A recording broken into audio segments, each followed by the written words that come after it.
right, so like I said, today we're going to finishing with our ecology. Your homework that you have is due tomorrow. So make sure you pay attention to that. Now, yesterday, we left off with talking about 3 types of biodiversity or biodiversity types. What were those 3 types again? What were the 3 types of biodiversity? Yes. I didn't say are there. I said what are they? Oh. Brandon, give me one. Species diversity. What is that? Species diversity is right. Tell me in your own words, or tell me without looking at the paper. You should be able to tell me. Different animals in a specific area. In a Pacific? There are different animals in the Pacific. In specific areas. So a variety or a difference or different types of animals. And it's a multitude of animals. Good. Chappie, give me something else. Genetic diversity. What's that? A lot of different characteristics and traits in living things.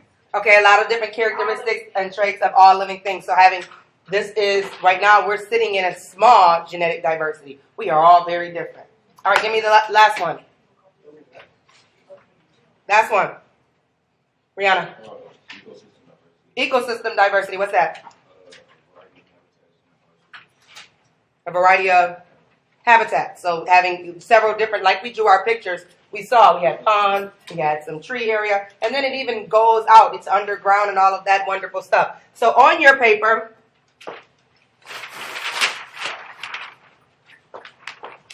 on the bottom half now, everybody with me? So down here is where we're going to start our next portion, and we're going to kind of do a bubble map to bubble it out so that we have an understanding of what's going on. In a moment, we will be getting up and kind of demonstrating some things, but we do need to take some notes on some things. So I'm going to do mine in purple. What I want you to do is, and I'm going to actually do it on the board so that I can have some space. Take your pencil and we're going to kind of split it up, but first what we're going to do is come up from the bottom of the page.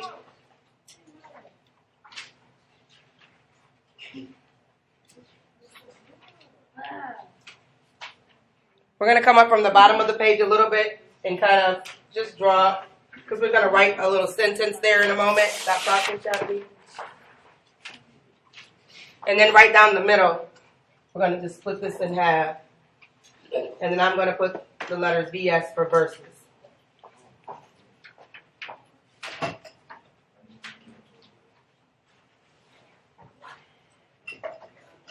One side is going to be conserving diversity.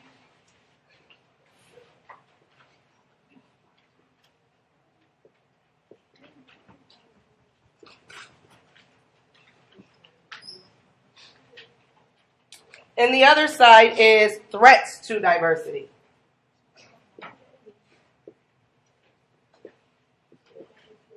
Talk with your table about what it means to serve diversity. What does that actually mean?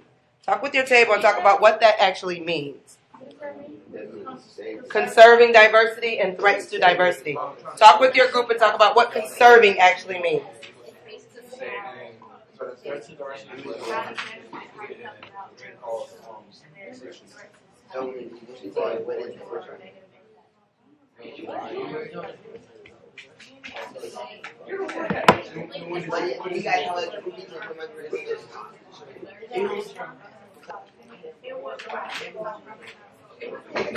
All right, freeze. 80s baby. Freeze means no more words. 80s baby. What does it mean to conserve? Well, my group has said it needs to save diversity. Saving diversity. So what are some things that you think about it for a moment, take about 20 seconds. What are some ways that you believe as a society we could do, or some things we could do to save diversity or stop things from being diverse? Take about 20 seconds, think about it. Then whisper your idea to your friend. I don't hear words, all I hear is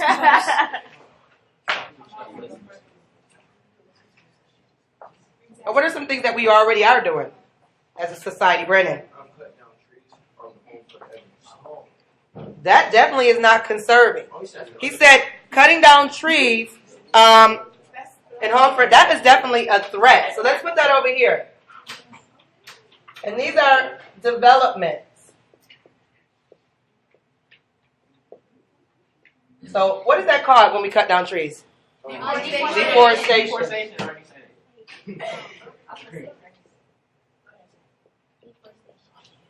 So just to go off of what Brandon said, because he did bring it up, what do you think this does to an ecosystem?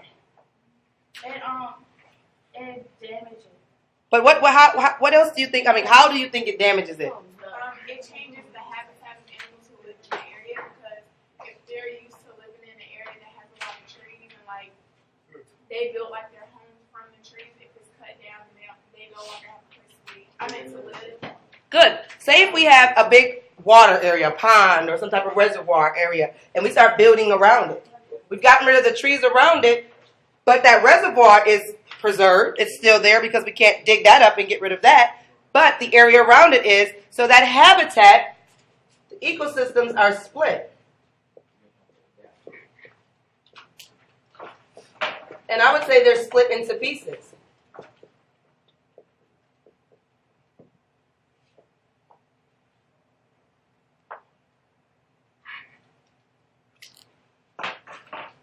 This splitting of ecosystems is called habitat fragmentation. What does fragment mean? Pieces. Pieces. Habitat fragmentation.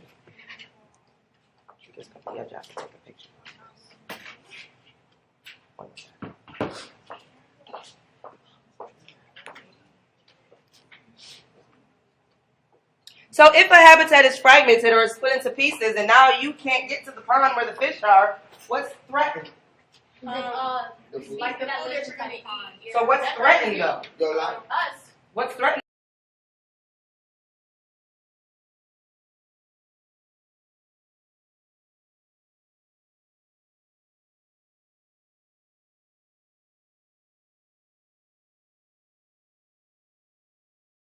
This threatens survival. But it also can threaten survival. It also can threaten survival in several ways. Think about if your house is now built around a pond where bears need to get to their food. And why you see on the news now, the lady sitting on her porch, she hears something or feels something, she looks up, it's a bear.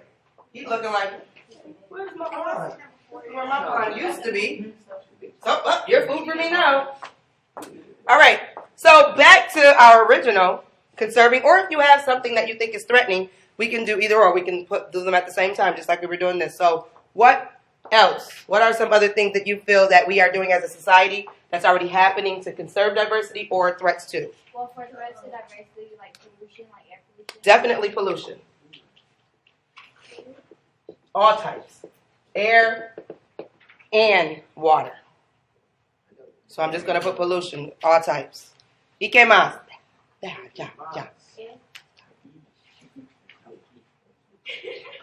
What else? Jalil. Conserving diversity, saving animals. How are we saving animals? Because conserving is saving. How are we doing that? Recycling? Yeah, be a little bit more specific for me. Can you recycle plastic? Okay, definitely recycling.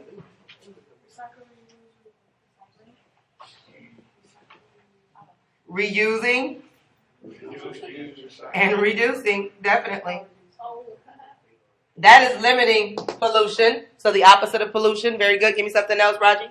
Like when we clean up oil spills and stuff, cleaning the environment. Okay, but the oil spill is the problem with the pollution. Cleaning it up is just fixing this problem. It's not something that we're automatically already doing to conserve it. Give me something else, Jenny. You know how like sometimes like certain animals are like going extinct, so like we put them in certain areas. What's that area that we put them in? A zoo? A zoo, definitely. So we protect species. The waste now. Protect species. And things like that would be zoos, aquariums. That has to be bad. Because like, you're taking it out of their Well, sometimes we take them out of their natural habitat because they're endangered. So we take them out of their natural habitat to preserve. or conserve the diversity of it? Like a panda. Panda. Oh. Oh my God. You. And this goes off of what Rogerlyn said. We have development plans. So cleaning up pollution, this would fall under development plans. So then with that, we will replace harmful activities.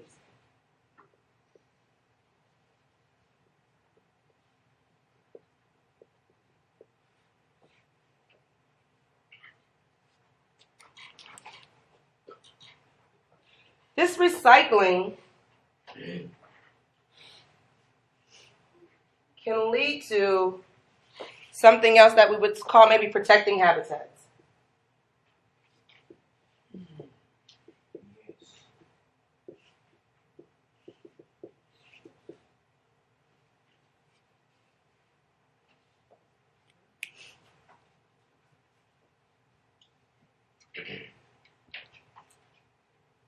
And not only habitats, but also ecosystems. There are some particular ecosystems that we look at, or habitats, and these are called ecological hotspots. Talk with your group, based on the name, what you think an ecological hotspot might be.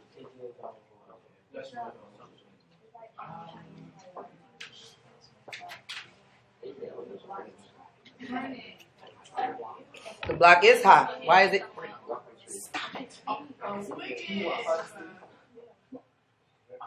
What do you think an ecological hotspot is?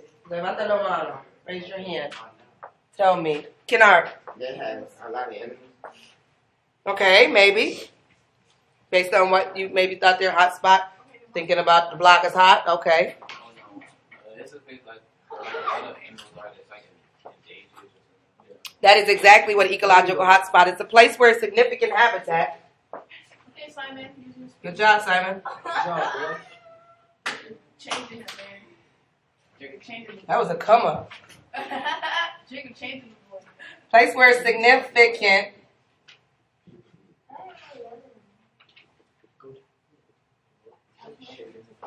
I'll give you time to write. You just wanted to look at your paper. I do, because I want to make sure I'm giving you right words.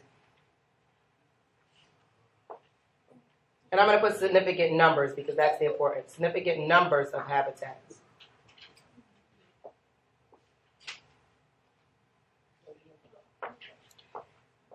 And species are in immediate danger of being extinct. Danger of extinction. So a hotspot is a place where significant numbers of habitats and species are in immediate danger of being extinct. So we preserve and protect those. We don't take for this instance, we don't take these organisms out of their habitat and place them into aquariums or zoos. We preserve this area where these are areas you can't go into. These are areas you can't do things with because of the fact these organisms or species or habitats are in danger of being extinct. If we do anything with it, we will lose these organisms. Is that not threat to diversity? I didn't hear you say one time. We're not putting anything else over conserving. No, I said threat to diversity. So what would be a threat to diversity? Global warming. Global warming is definitely a threat. That comes under pollution also. But what are some things that we are doing under threats that causes us to preserve a habitat? Keelan. Hunting. Good job, Keelan. And I'm going to even put, because you did say global warming, let's put that just under climate change, because it does fall for pollution, but we'll even put it here.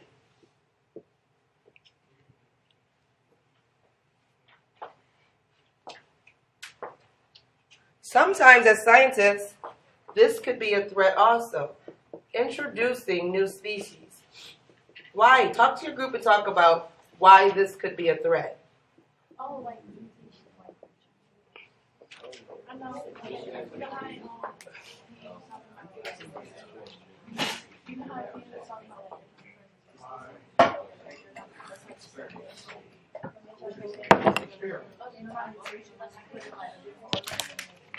Bestie, tell me what your group talked about. Why could this be a threat to diversity, introducing new species?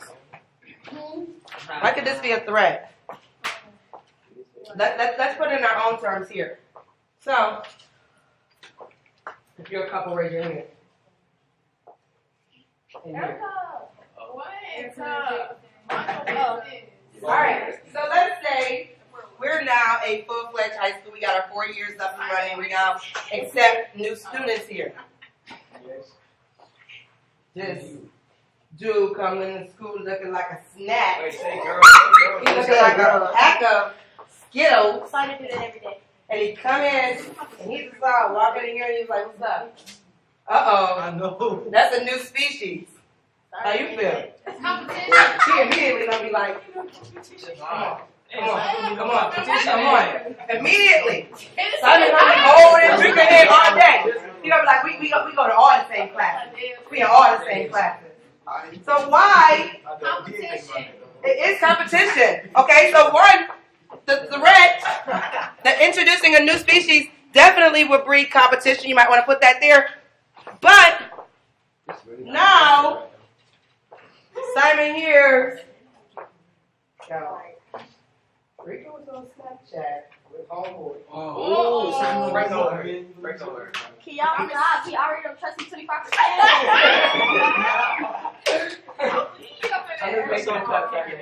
So, not only that,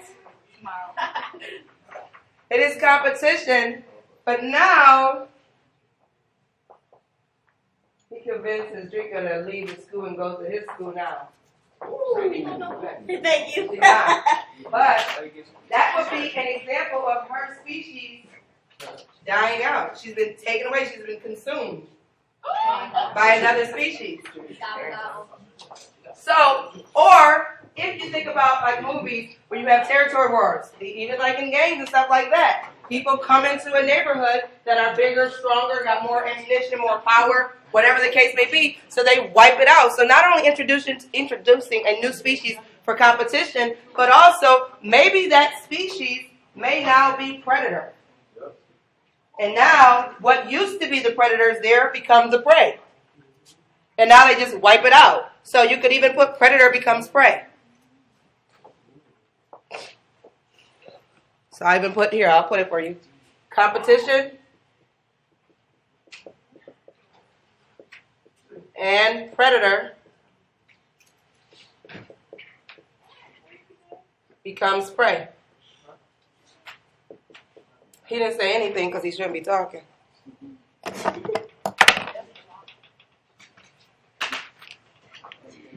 But there are some benefits to humans. Conserving, what was I doing? What was I thinking? Impacts. Trying to put impacts. Do I? Yeah. I'm going to put this. Biodiversity.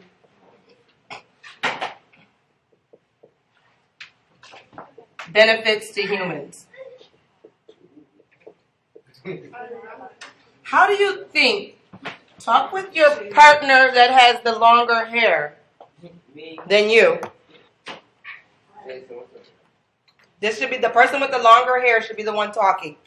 How do you think biodiversity benefits humans? I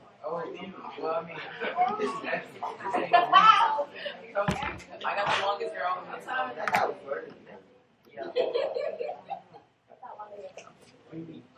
All right, now the other person, give your ideas. The person with the longer hair is not talking at all.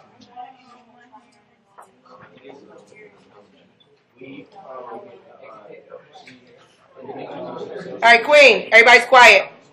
Queen, Troy. Queen, give me what your group said, you and your partner said, something.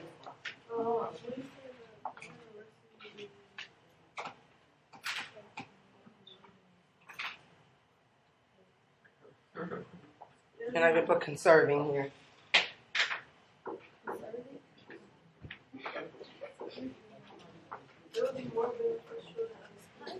But why? Why would this be a benefit to humans? We had said. Yeah, that's what we were. You said what? Air. Well, that is a threat. The fact that we capture animals to take their hair for our benefit. That's not. That's not that. Well, man, I mean, I guess you could say for your weed purposes, but that's not. But remember what I said is the threats are a benefit. Here we're talking about why is conserving diversity a benefit to us? Why would we want to conserve a area, conserve diversity, so we can have a multitude of organisms? Drika.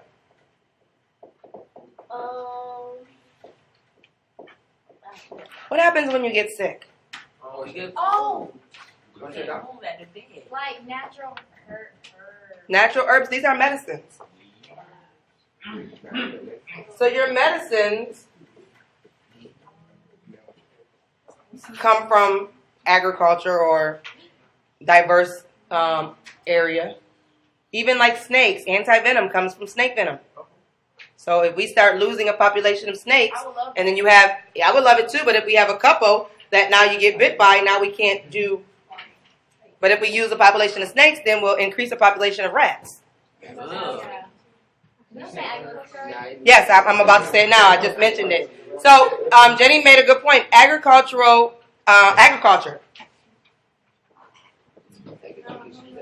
Jenny, what's that? Like farming and stuff like Yes. Areas for farming so that we can have our crops. And then ecological goods and services.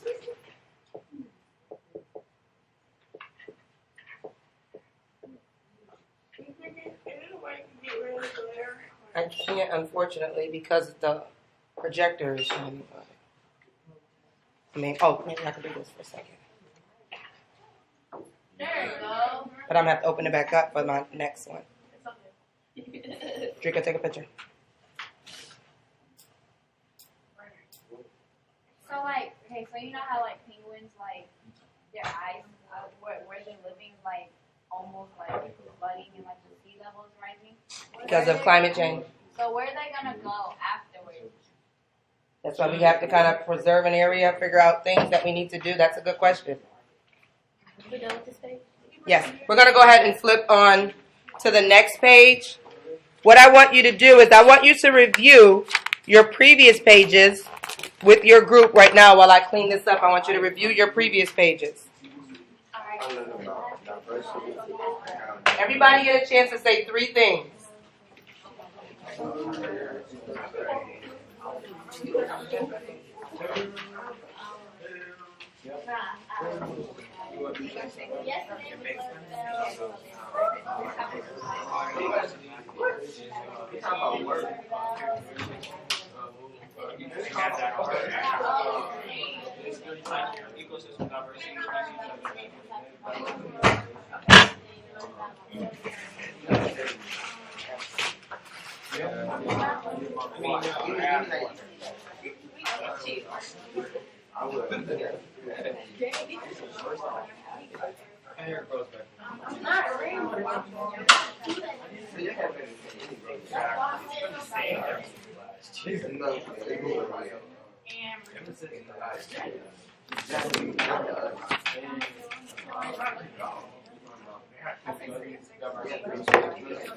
All right, eyes up here.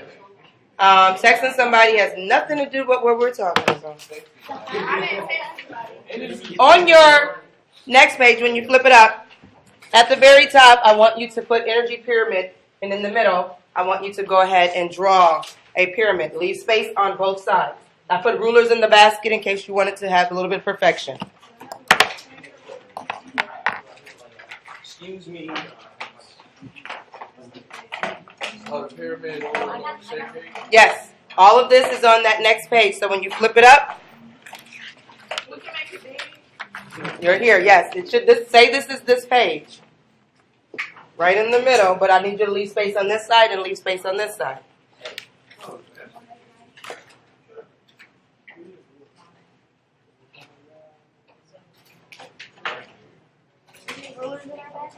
Shouldn't take us more than 10 seconds. At 9, 8, 7, 6, 5, 4, 3, 2, and 1. Before we continue on this page, I do want you to go back for a second to your picture where we drew all of our organisms and we created an ecosystem.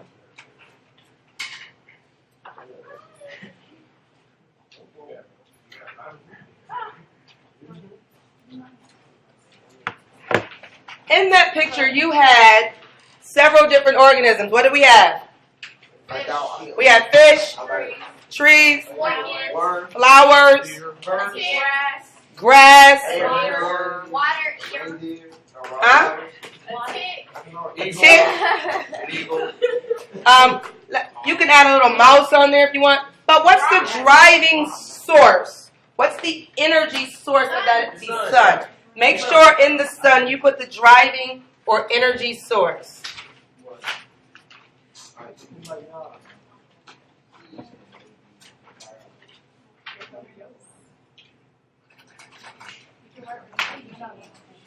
All right.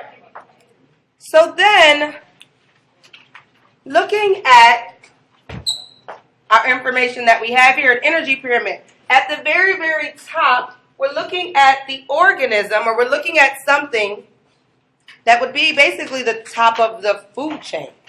So, before we move on, we're going to have 1, 2, 3, 4, 5 lines. So we need to separate this out.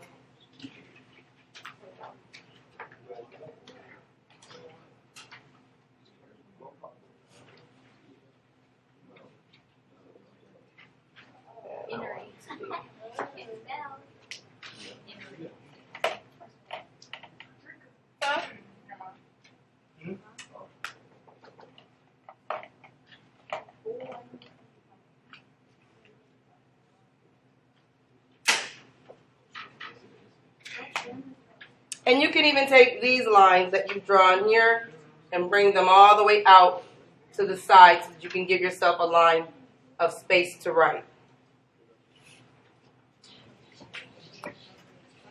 All right, we good?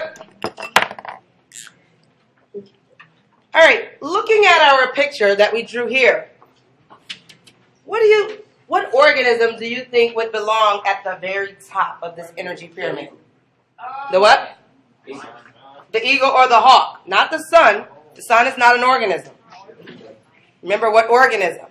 So very, very at the top, we can put our eagle or our hawk. I don't remember what it was. What were you, Brandon? Eagle. An eagle?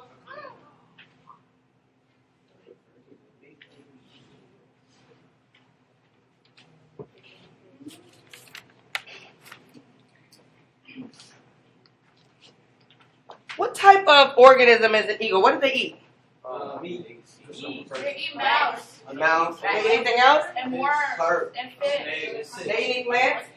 No. They're carnivores. They're all carnivores. Yeah. Are they carnivores? They eat both. They eat berries. So they're omnivores. Oh. Omnivore, meaning they eat both plants and meat. Are we omnivores? Yeah, Yes. because we eat berries. We eat vegetables, fruits, and we eat meat. What? All right. These would be considered your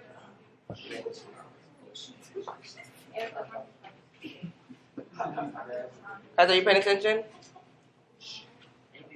These would be your quaternary organisms.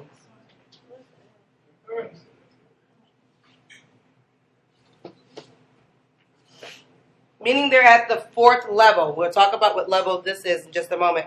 But they're at the 4th level, or the highest level. And they're going to eat your tertiary organisms. I'm spelling it right.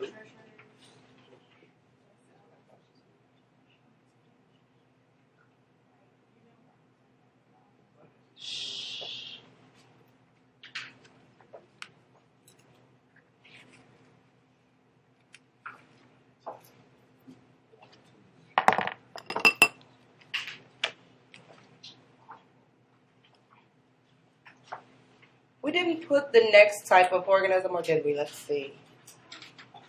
We really didn't put the next type of organism in our ecosystem, and we can add it if you want. But let's say if we had snakes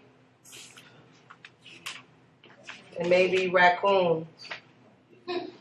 These would be considered what? What do they eat?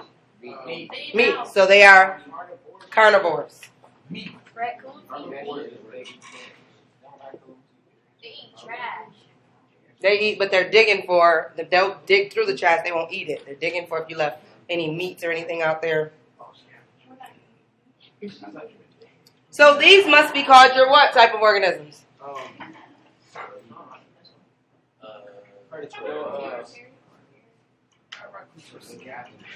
They are, but that's because they're scavengers don't mean they're not carnivores.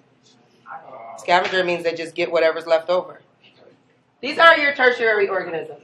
How do you say that? Tertiary. Tertiary.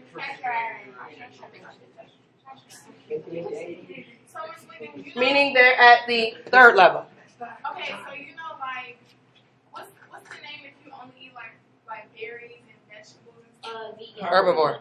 Okay, so why is it just because like animals like they just gave it a different name because we're humans and they're animals, but it's the same thing? You know, like some people.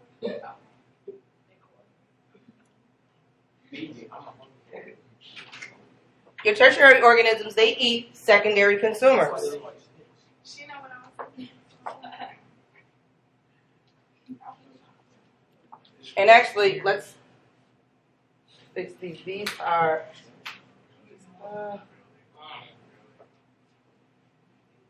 no, we could keep that there.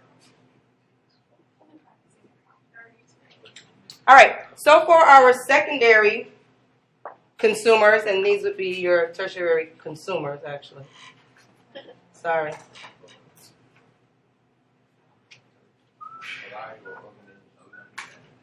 That's okay. But next to it, I want you to put consumers because the energy pyramid is all about what they consume. So here, you have more carnivores. So maybe it's things like rats and spiders. Oh. Because these are the things that these things eat. And these are called your secondary consumers. I wanted to do this different colors, but I forgot. And your secondary consumers,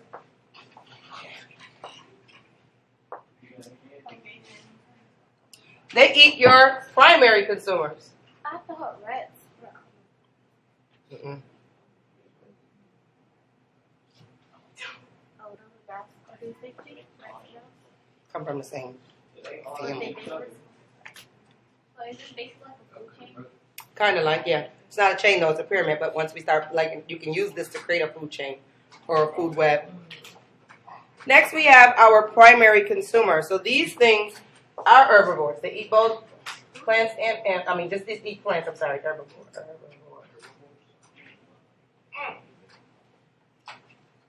So these would be like your tiny fish, your beetles.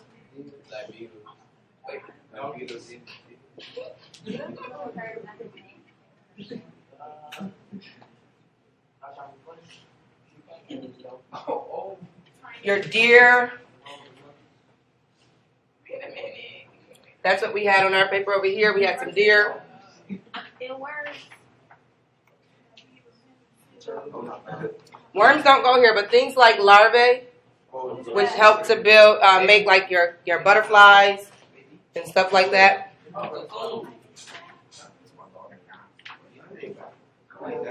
And these are your primary consumers.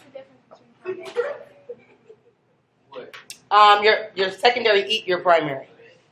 These are going to eat all of these. They just, the category they fall under based on what they eat. These are your primary consumers. Oh, Miss Wiggins, I seen this video of them giving a snake snake or rat, and like you could see the rat like going down because it's so big. Thank you. All right. Now your primary consumers, they eat producers. What is a producer? Plants.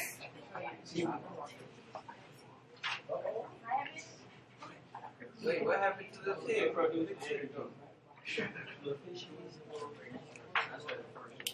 I didn't put it there yet. But, well, the tick can go here. I want to, oh, no. It would not. The tick would go over here, up here. I want to put one more line. I did forget one more line. It's okay. It's just not, we're not writing a whole lot there. All right, in our second to last box, here's where we have producers. What are producers? Make their own food. So we're going to put, instead of eating another organism, they don't eat anything. They make their own food. No, it's not us. No, we're not producers. We go to the stove and cook it, but we cook these things. All right, so here you have your plants. Your plants, your herbs, all of those things. In these types of things, they use what to make their own food? Photosynthesis.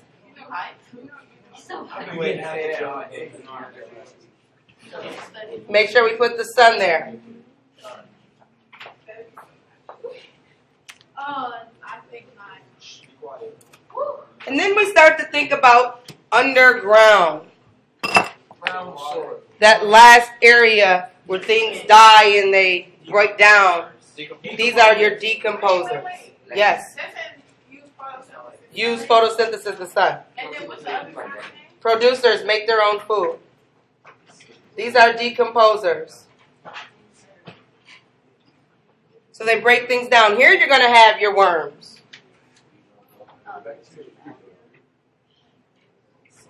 You're going to have bacteria. So how big is this tick? Small, very small. Your algae actually, Jenny, is in here. That's plant-like. Oh, really? Yeah. Can I do it? Well, if I close it, you won't be able to see the triangle.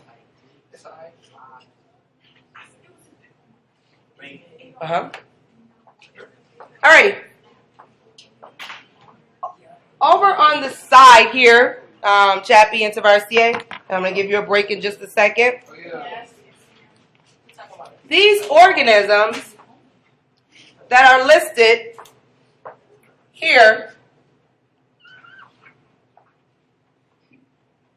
the fact that they eat other organisms, what are those called? Starts with an H. Talk with your group and see if you can figure out that word. They eat other organisms. Starts with an H. Those other organisms can be plant and or animals. Keelan. Heterotrophs, Keelan, thank you. These are your heterotrophs. They go all the way from here. All of these things, they eat producers, eat consumers, eat secondary consumers, eat tertiary. These eat other organisms. For our, make this box a little long so we can write. For our plant, the fact that it doesn't eat anything, it makes its own food. What is that called? Talk with your group and see if you can think of that. Starts with an A. I'll help you. Autotroph. Thank you for yelling it out. I want you to talk with your group. These are autotrophs. AKA produce autotroph.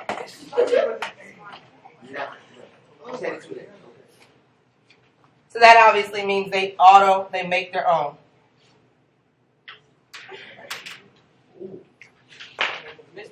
Yes. Maggots and stuff go down there with the worms? Yes. Yes. Okay. That's just a team. And then one other concept that we need to know. Our energy actually flows upward.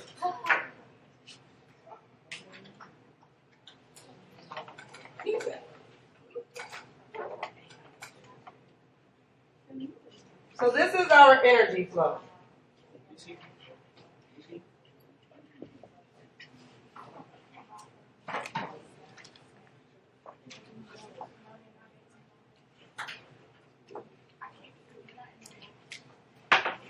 Pay attention. Then we'll talk for a moment with your partners. So with your energy flow, energy is going to flow from whatever is being eaten all the way up. So therefore, primary consumers, they get their energy from plants. So that energy flows upwards. Secondary consumers get their energy from primary consumers. So that flows upward and upward and upward all the way up to the top. But energy flow follows a 10% rule. 10% rule.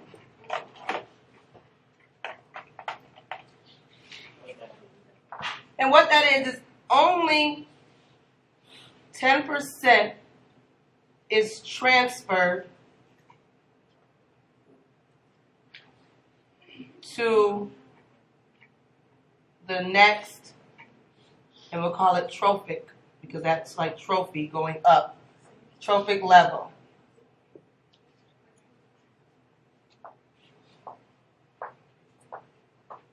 So in a separate color, if you wrote this in one color, I want you to trace it in a particular color because we're just going to put the energy levels here so you can see how that actually works. So take a moment and trace your arrow that you wrote in a totally different color that you wrote your notes so that we can identify our energy level and our pyramid.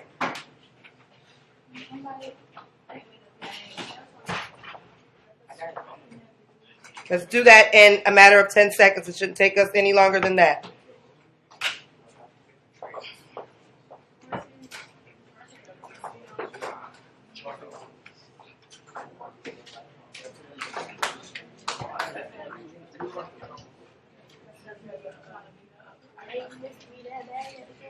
No, I messed up.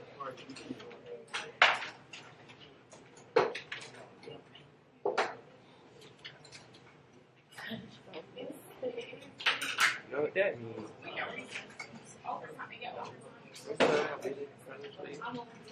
All right, 5, 4, 3, 2,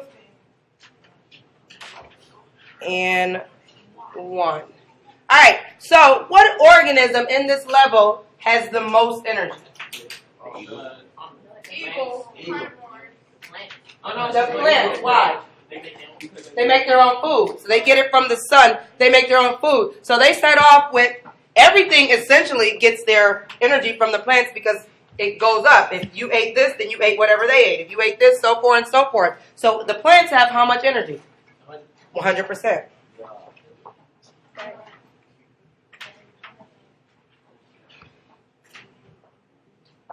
Only 10% gets transferred. So how much does the primary consumers have?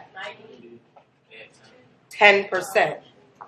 90% would be 90%. Okay. I'm not going to say it. You only want to hurt. Talk with your group and talk about what you feel like the secondary producers would have. Talk with your group. Right? Bro, no, bro, I'm doing this work. What he said? Okay, take it. All right, freeze. Garcia, shh. Shauna, what'd your group say? How much should the secondary consumers have? How much energy? 20%? How are we getting 20% from 10%? Only 10% is transferred. 20% is more than what's there. They can't get 20% out of the 10%. 10? Another 10? 5 is half. 0? Yes. 0.1? 0.1? Just 1. 10% of 10 is just 1%. It's okay, we just thinking too hard. You are. Shut up. So we're just looking at 10%. Talk to your group and talk about what's the percentage of energy that's going to be transferred to tertiary. Talk to your group and do not yell it out.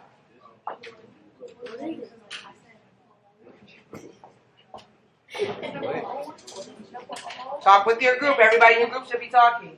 Only 10%. Your nose. Shauna, back to you. Got a ridiculous. Oh my God. You'll never learn if you can't get it right. Wait. Shauna, what'd your group talk about for tertiary? That's why you were to talk to your group. Follow the pattern that we're following. How many places has the decimal point moved? And which direction has it moved? Jaleel, help her out. 0.1%. Why? It's 10% of this. So we have 0.1%. Notice here, the decimal point moved back 1, that's 10. Move back 1, that's 1. Move back 1, we have 0.1. Talk to your group and tell me how much energy, what percentage of energy should the quaternary consumers have. Talk with your group. 10 seconds. 9, 8, 7, 6, 5, Bro, hit me again, bro. 4, 3, 2, 1. Shauna. 0.01. See? Now you'll never forget it. 0.01%. Any questions about this? All right. We've been doing a lot of writing. I'm going to go ahead and take a 2-minute break. Miss Wiggins, you don't want me to take a picture?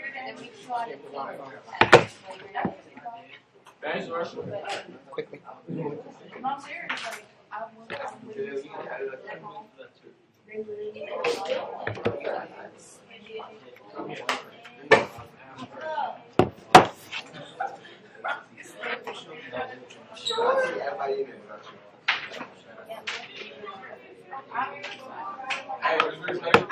Yes.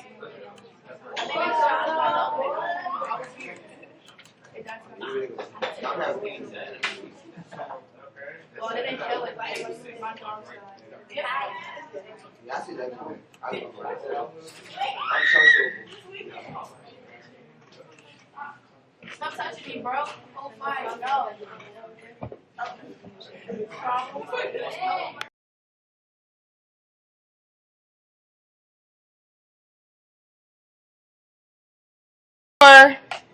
Next portion of your page underneath where we just wrote about the energy pyramid, you're going to need investigating population growth.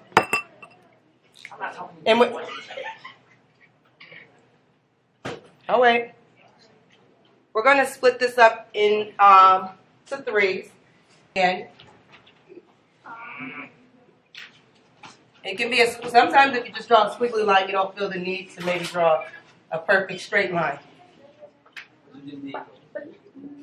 My group over here, I already gave you your time to talk. It's my turn. All right. So now what you're going to do is in your basket, there are some color tabs. There is pink, red, orange, and yellow. What I need you to do is take a little color tab, stick it on your forehead. Any color you want, just take one.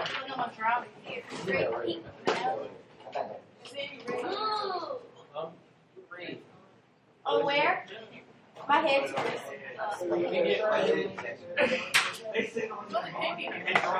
There's several different colors in there, in each one. Stick on your forehead. Let's do that in 5 seconds. 4. Any color you want. Now, what you're going to pay attention. Come on, take your hat off. What you're going to do is blue line. Attention back here. Back here is the box. You're going to come back in here and you're going to stand in the box if you can get in the box. If you can't, stand as close to the box as you can. All right? Get up. I don't know.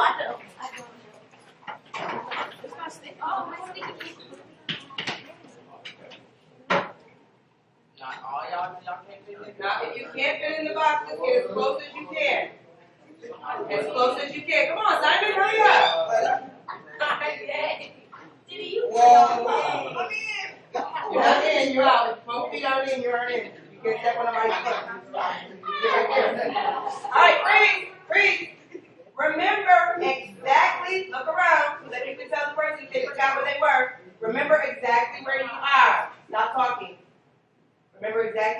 Have a seat. Have a seat. Remember exactly where you were.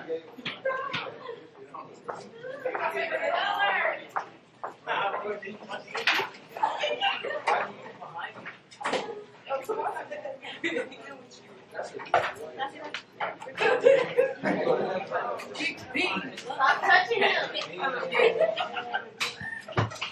Don't touch Eric. All right.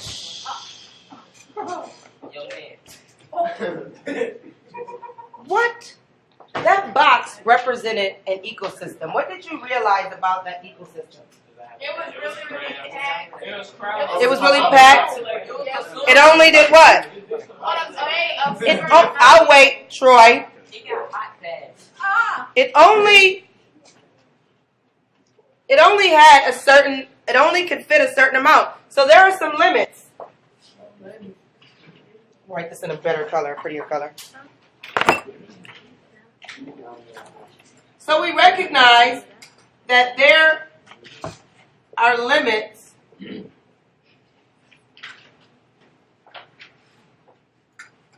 on the sizes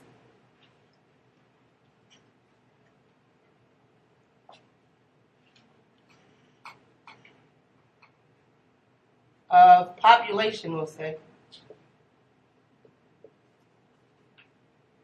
an ecosystem can support.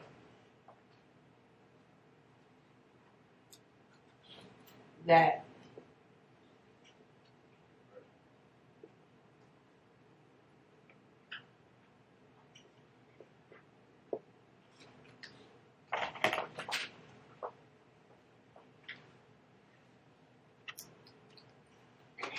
this limit is called carrying capacity.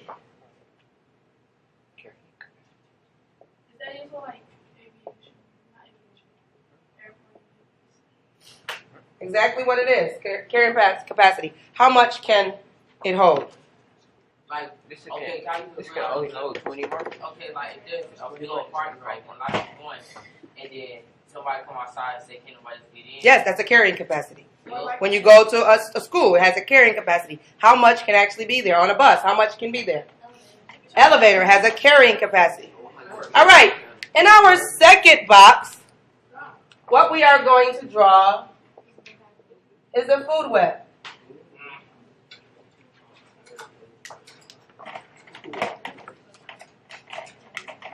I like food web. It brings me back to elementary. And this is the food web that we're going to draw, which means I'm going to move my little... So here, you know, you can write the words. Here, then we need, start with your hawk.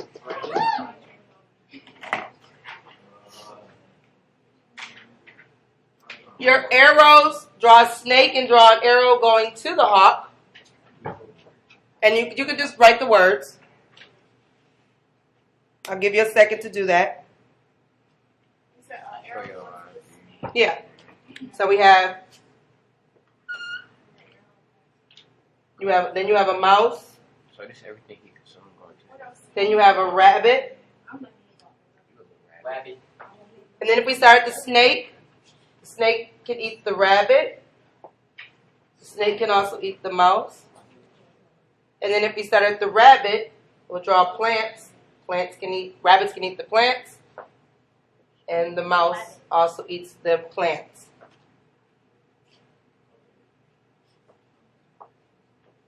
Wait. Plants are right here.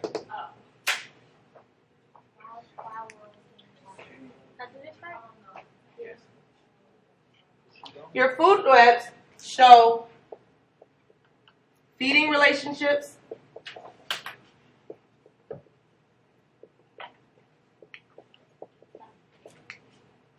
and energy flow, as we can see from our pyramid.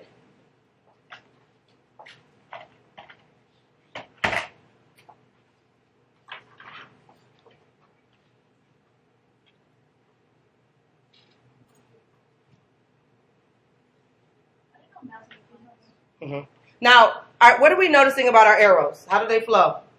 To the consumer. To the consumer, yeah. So the consumer would also be considered the what? Predator. So the arrows flow from what to what? They don't flow from predator to prey. Yes. So you want to put that down there. Your arrows flow from prey to predator. That's something you want to remember because they always ask that. And it always gets confusing, like, oh, I forget how that actually goes.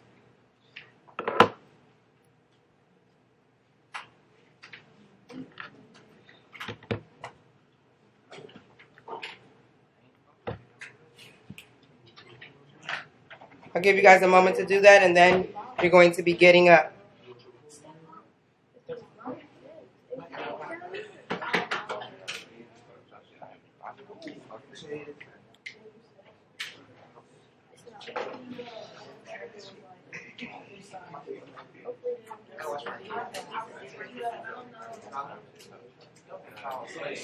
All right. Now, you all represent one of these organisms. As soon as my screen pops up.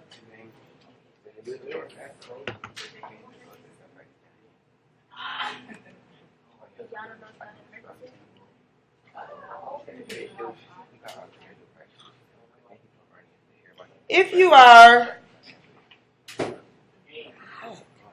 right, here we go. If you are blue, you're a hawk. Stay where you are, put your sucker stickers back on. If you're orange, you're a snake. My pink ones are rabbits. Reds are mice. And my yellows are the flowers. All right. So thinking about where you were.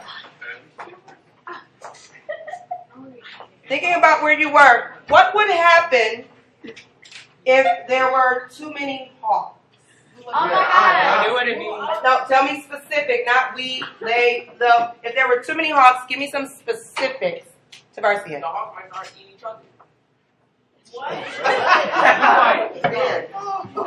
What else could happen? Oh, the mouse population. The snake population will go down.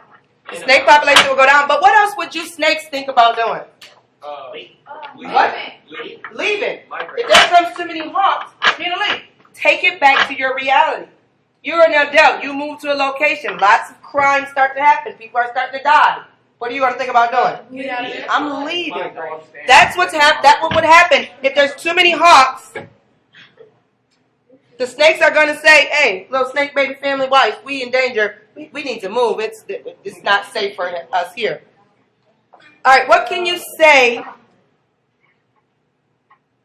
about an ecosystem that has? Go back to your location.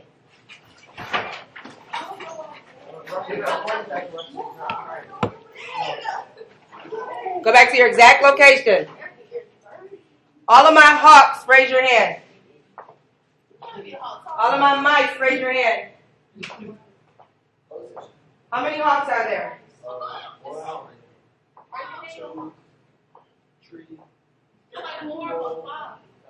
right, let's say this. If you cannot fit into the ecosystem, if you did not fit into the ecosystem, spread out and go somewhere else around this area. Anywhere around this room, spread out and go somewhere else. If you could not fit into the ecosystem, stand up, stand up, stand up. Stand up. All right, quiet. Hawks over here, raise your hand. Hawks, raise your hand. Mice, raise your hand. Snakes, raise your hand. Hawks, put your hands down. Rabbits, raise your hand. All right, so let's say now you snakes are nervous because there are two major hawks in there. And you're nervous because they've been trying to eaten up everything, right? And there's a diversity of organisms that can be had with the snakes. Looking at these colors, the hawks have a diversity. They have option of snakes, they have option of rats, they have option of mice in this ecosystem. Troy and Brandon, call each other later. It's not your place. All right. So snakes, looking at the colors of the organisms, you're in danger.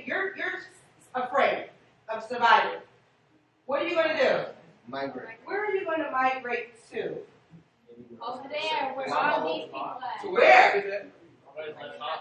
What type of habitat? The rabbit.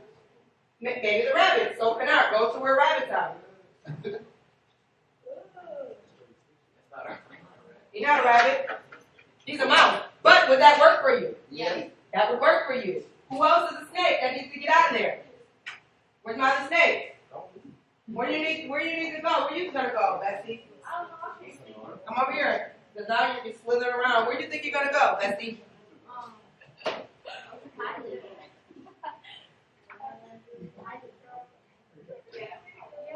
Okay, so she'll come over here to Kylie. All right. But now, do I have any more snakes? No? Okay, so let's look at our rabbits. Rabbits. Raise your hand, rabbits. What are my red ones? My red ones are your mice. Oh, I got more mice. Put your hands down, rabbits. Mice. You guys are like, all right, we outnumber, so we're probably pretty cool. But do we really outnumber because what else eats you? Hawks and snakes. Snakes are gone. It's just hawks. That's it. But we have rabbits in there. Rabbits are eaten by snakes. They're eaten by hawks. But there's a lot of you. And maybe you're deciding we'll probably be better off if we leave. Where are you gonna go? You can't go anywhere. So you're gonna stay there because that's where the flowers are. So you're gonna work it out, right? All right. So then for my flowers, you can't go anywhere. You're stuck there. Let's go back to my mice. I mean my rabbits. I'm sorry. Rabbits. What are you gonna do? Stay here. You're also gonna stay there, right? You're not gonna go anywhere. But all of you out here, you're spread out. What are you? Snake, can you eat? You're not part of her habitat. Can you eat? Pay attention. She's all by her lonesome, so what are you going to do? You went to an area that's not abundant in food. What are you going to do? Die. Move. Move. Move. Go somewhere. What about you? Oh, what are you going to do? Where are you going? Go everywhere. You pick an area that's going to be beneficial for you. Where are you going? This one. You probably go back to the box. Okay, that's fine. It's like there's not a lot of competition over there. What about you? Where are you moving to? Okay, that's a good point. Quatoria is a rabbit. What does she eat? Wildlife. Where's the wildlife? Wildlife, raise your hand. Shake it high. Wildlife. What are you going to do, Quatoria? Quatoria may move over there, but then what might happen? She's going to eat by the house. You have to take a chance. That's okay. Do you think she might take that chance? Yes. Maybe she'll scurry over there, maybe she'll leave. But when we look at this ecosystem here where there's not a lot of plants, there's not a lot of diversity, what can we say about this ecosystem? Is it a biodiverse ecosystem? Why? It's not living. It's only one species. It's not one species. Is this a biodiverse ecosystem? No. No.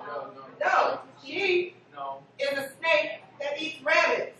It's only a small population of rabbits. Once these rabbits are gone, this snake's gonna have to figure something else out, right? Or this rabbit might say, "I'm getting the heck up out of here," and so now the snake has to figure something else out. Is this a diverse population? Yes. Pretty much. You have a variety of lots of things that can be eaten and can eat things. Any questions about that? All right, let's take it back to our seat. He was right there. He was like,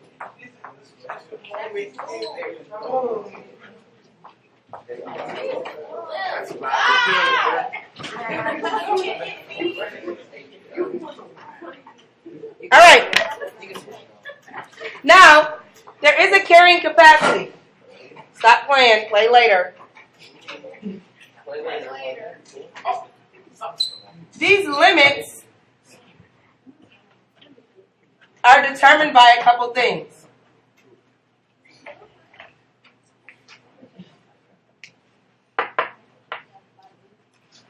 What were some of the things that determine these limits? The size of the box. Okay, definitely the size of the box. So we could definitely put the size of the ecosystem.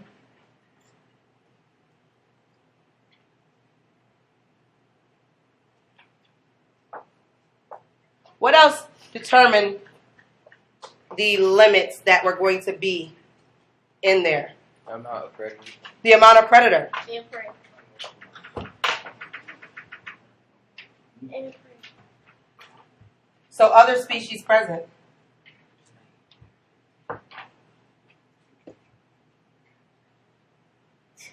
So we can do predator and prey.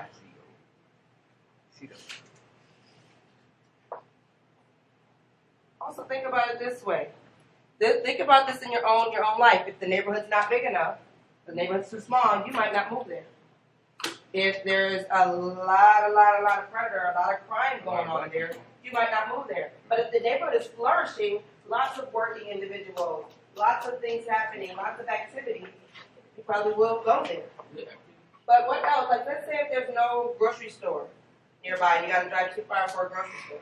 What might you do? Move. Migrate. You might not live there. But let's say they have a shopping mall and a grocery store and a gas station and fast food restaurants. You probably will. You probably will move there. So this would also be your resources available.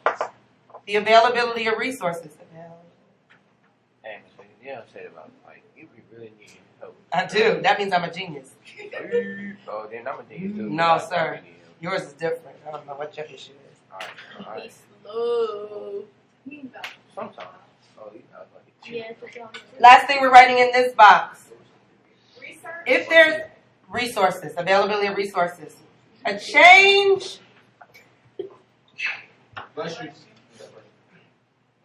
in population level bring you some peace on. appreciate you.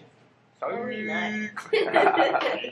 The change in population level reflects, what do you think that reflects? How are we tying all this in? Talk to your group and talk about what we just discussed at the very end. How is this tying everything in? A change in the population might reflect what? Talk to your group.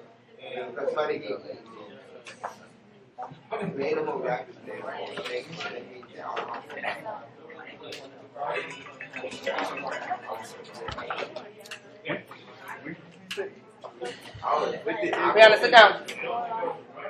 All right, stop talking. Antasia, a change in the population level might reflect what?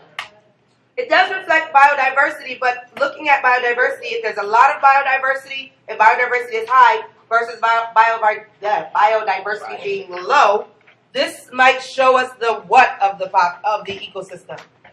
The ecosystem that's right. The survival of the fittest. Okay, survival of the fittest. Is it safe to say reflects the health? The health. Either it's going to be a healthy or unhealthy ecosystem. What else? Oh, the health of Which is biodiversity. But I wanted you to see that because sometimes they ask about the health and you need to be able to link that to biodiversity.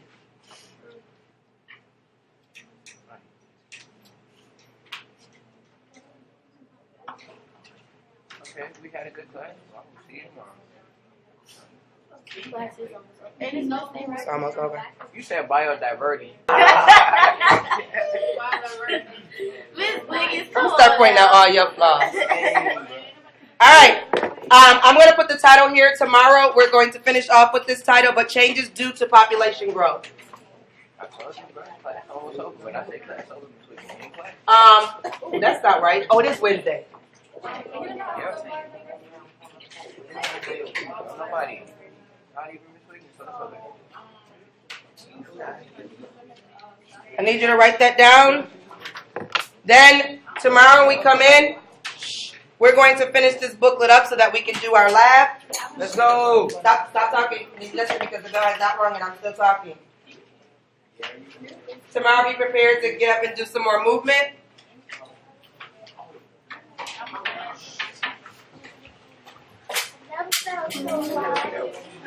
Where's that title that I have? I really love it. All right, go ahead. I think I love it more than I love it.